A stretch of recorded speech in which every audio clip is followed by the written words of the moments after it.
то время как, по словам Владимира Путина, вся Европа отапливается углем и дровами, представьте себе на секундочку, конечно же, это фантастическая картина, что на улице минус 30, а в вашей квартире батареи чуть теплые. Или вдруг из-под земли начинает бить фонтан кипятка, затапливая целый квартал. Уже есть и жертвы, кстати говоря, такое время от времени происходит. В январе 26 года таких историй было почти 2000 только за один месяц, в 2 раза больше, чем годом раньше. Тарифы при этом растут без остановки. В этом году их поднимали дважды, в январе на 1,7%, а осенью в среднем еще на 11,7%. В некоторых регионах рост доходит до 22%. Люди платят все больше, а система ветшает на глазах, то есть лучше нифига не становится. Ежегодно 3% коммунальных сетей становятся аварийными, а заменяют всего 1-2%. Средний износ по стране уже больше 40%. Такое впечатление, что кто-то тащит как не в себя.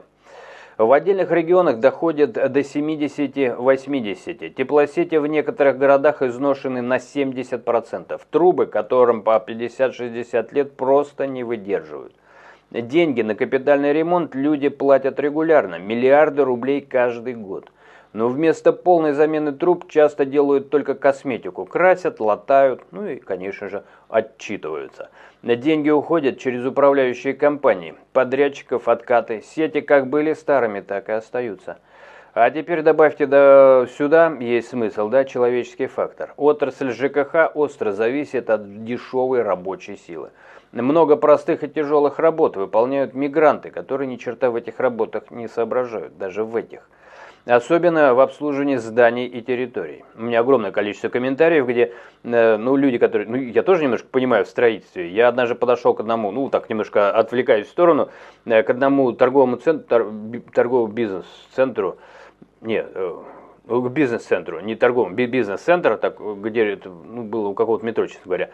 Короче говоря, я подошел, глаз наметан из-за того, что занимался строительством, хоть и малоэтажкой. Я как посмотрел на эту облицовку, я как посмотрел на эти панорамные окна, на эти стены и их, все криво. Облицовку вообще как попало. То есть как кое-как слепили. Я подумал, вот сейчас сядешь в лифт и, может, доедешь до верха, а может, нет. Потому что криворукие делали, то есть там, просто абы как.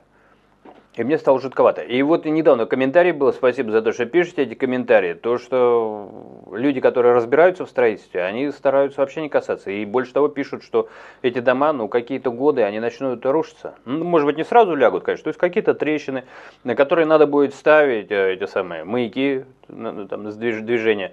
То есть вот этого всего очень много строится, толку от этого нет, уровень качества, естественно, самый минимальный. А кто будет это принимать? Те, кто сами зависимы, кто на этом деньги делает. Госдума будет принимать какие-то законы, когда она тащит мигрантов по миллиону в месяц, зарабатывая на этом, видимо, хорошие деньги. То есть я к чему? К тому, что даже вот официально хоть и звучит, что все это решается мигрантами, на самом деле ничего не решается, потому что все это развалюхи, все это развалится в ближайшее время. Но вот сейчас мы говорим об обслуживании зданий и территорий, но обслуживание, в общем-то, того же уровня. Итак, допустимая доля иностранцев в этой сфере по квотам доходит до 70%, то есть замена местного населения. Местные не идут, как нам говорят, на эти зарплаты, условия, а платить больше не хотят или не могут. Это тоже такая немножко официальная информация, потому что уже проходила информация, что из Индии, когда приезжают, им платят по 100 тысяч. Меня завалили комментариями, что, черт побери, мы тоже готовы. Может, даже чуть подешевле. Но подешевле уже хотя бы в том, что у людей, у местных есть квартиры и есть еда. Потому что этим платили 100 тысяч плюс проживание, плюс еще и питание. Некоторые смотрели и говорили, что-то мы вообще не поняли. Нифига себе, такую работу еще поискать. Но это неплохая работа, 100 тысяч. Это мало по европейским меркам, конечно, но у людей-то доведены, у людей такой зарплаты у большинства нет. В итоге качество работы страдает, аварии случаются чаще, что на самом деле. Эксперты прямо говорят, темпы замены сетей в 2 раза ниже, чем нужно, то есть все ветшает. То есть завозят по миллиону в месяц, то толку, только все летит в тартарары. Если так пойдет дальше, через несколько лет мы уже получим системный коллапс в городах, в крупных, в некрупных там уже разваливаться нечему. Трубы просто не выдержат очередной зимы.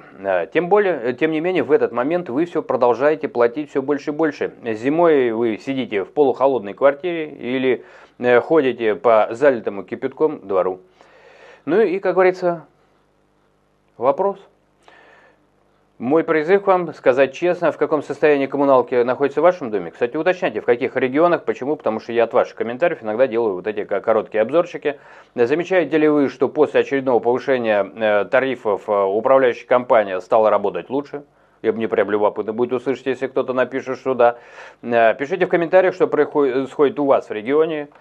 Сколько зарабатывают мигранты, правда ли они вообще ничего не зарабатывают, или вот те времена, которые сейчас еще по привычке можно находить, вот даже где-то в этой информации очень много такой шаблонной.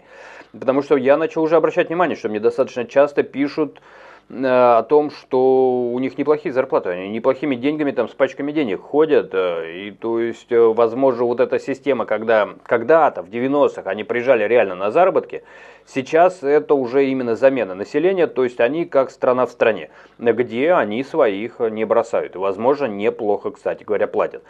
Кстати, вот это мне недавно пришло в голову, и где-то, наверное, я еще вот этого акцента не делал, может быть, есть смысл сделать, так что со своей стороны пишите, это для меня, вот, наверное, вот где-то сейчас даже она сформировалась, вот прям на ходу эта мысль, а я обычно с листа делаю. Ну, то есть я готовлю себе текст какой-то, шаблончик, но не люблю даже перезаписывать, потому что первая мысль или спонтанная мысль, она обычно точнее. И зачастую сбывается, увы, такие мысли бывают грустными. А от этого вдвойне грустно, когда сбываются. Но тем не менее. Пишите, что думаете, не забывайте подписываться, это и каналу помогает, нас больше становится, больше обсуждаем, больше у нас срез истинных мнений людей, того, как оно есть, о чем люди думают, да, те самые, о которых уже давно подзабыла элитка. Так что пишите, контора пишет, такой вот легкий юморок. Самое главное, берегите себя, процветания вам, вашим близким, мудрости, здоровья, и тогда мы точно увидимся.